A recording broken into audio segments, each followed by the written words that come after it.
নমস্কার। আজ বলবো 12 বছর পর দেবগুরু বৃহস্পতি কিন্তু কর্কট রাশিতে আসছে।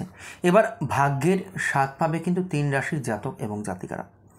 কর্কট রাশি কিন্তু বৃহস্পতির অর্থাৎ দেবগুরু বৃহস্পতির কিন্তু উচ্চ রাশি, কারণ মকর রাশিতে যেরকম আমরা জানি দেবগুরু বৃহস্পতি নিচস্থ হয়, সেরকমই কিন্তু কর্কট রাশি অর্থাৎ চন্দ্রের রাশিতে কিন্তু দেবগুরু বৃহস্পতি কিন্তু উচ্চস্থ হয়।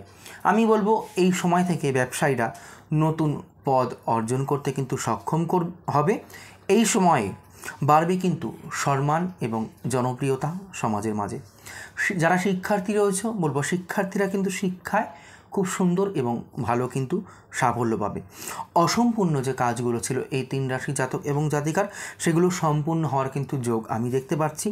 যারা পিতামাতা রয়েছে সন্তানদের তরফ থেকে অবশ্যই কিছু না কিছু সুসংবাদ কিন্তু এই সময় পাবেই পাবে। যাই হোক, এই 3 রাশি জাতক এবং জাতিকা হলো মীন রাশি, বৃশ্চিক রাশি এবং কিন্তু তুলা রাশি। তুমি কোন রাশির জাতক বা জাতিকা অবশ্যই কমেন্ট সেকশানে কিন্তু আমাকে লিখে জানাতে একদমই ভুলো না।